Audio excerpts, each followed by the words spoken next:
આ વખતે ચોમાસું ધારવા કરતાં મોડું થઈ ગયું. કેરળની અંદર 25 મેના દિવસે વરસાદ આવે એવી પહેલાં સંભાવના વ્યક્ત કરવામાં આવી હતી, પરંતુ શ્રીલંકામાં ચોમાસું અટકી ગયું અને કેરળની અંદર ચોમાસું મોડું આવ્યું.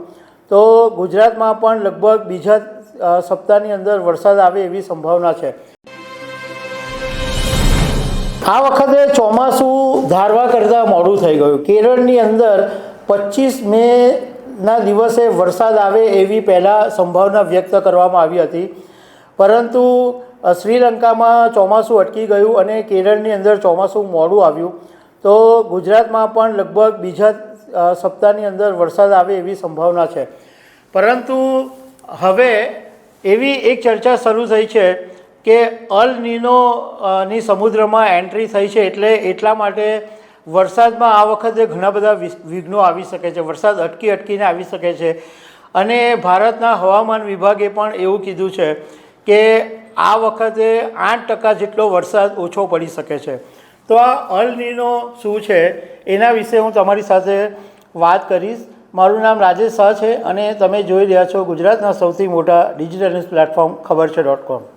અલ નીનો એ સમુદ્ર અને વાતાવરણ સાથે જોડાયેલી એક કુદરતી હવામાન ઘટના છે અને સામાન્ય રીતે પેસિફિક મહાસાગરના મધ્ય અને પૂર્વ ભાગનું જે પાણી છે એ અસામાન્ય રીતે ગરમ થઈ જાય ત્યારે એને અલ નીનો કહેવામાં આવે છે. સામાન્ય વર્ષોની અંદર પેસિફિક મહાસાગરના ગરમ પાણીનો જે મોટો ભાગ છે એ પશ્ચિમ તરફ વહે છે, પરંતુ અલ નીનો જ્યારે હોય ત્યારે આ ગરમ પાણી પૂર્વ તરફ વહે છે અને પાણીનું તાપમાન છે એ વધી જાય છે. આ બધાને કારણે વરસાદ, તાપમાન અને વાવાઝોડાની જે પેટર્ન હોય છે એ સાવ બદલાઈ જાય છે. એટલે આમ થોડીક સામાન્ય ભાષામાં જો કહીએ તો વાદળો જે પાણી લઈને આવે એ વાદળો પછી બીજા દિશાની અંદર ફંટાઈ જાય તો શું હાલત થાય, એવું આ અલ નીનોને કારણે થાય છે. આ અલ નીનો એ સ્પેનિશ શબ્દ છે જેનો અર્થ થાય છે નાનું બાળક.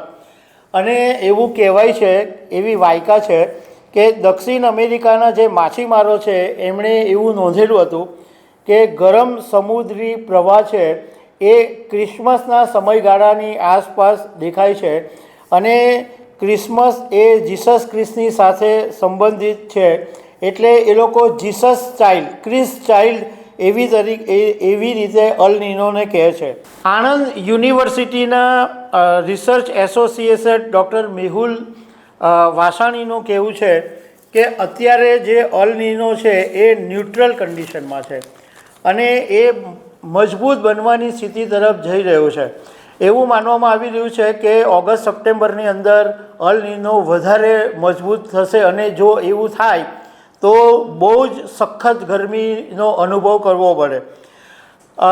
પણ એમનું કહેવું એમ છે વાસાણીનું કે મજબૂત બનવાની સ્થિતિ તરફ જઈ રહ્યો છે, પરંતુ અલ નીનોની જે અસર છે એ શરૂઆતના ચોમાસામાં નહીં થાય. એટલે ગુજરાતની અંદર પણ જે ચોમાસું હશે એ શરૂઆતની અંદર સામાન્ય રહેશે.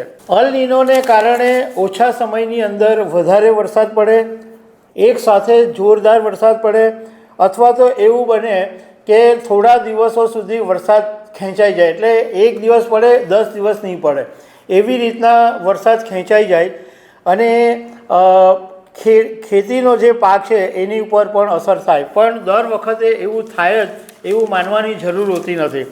મતલબમાં જે અલ નીનોની અસર છે એ મધ્ય ગાળાના જે છે, એટલે જુલાઈથી સપ્ટેમ્બર મહિનાની અંદર દેખાઈ શકે છે કે એ સમયગાળાની અંદર વરસાદ ઓછો પડે અથવા પડશે તો એક ધારો પડી શકે છે.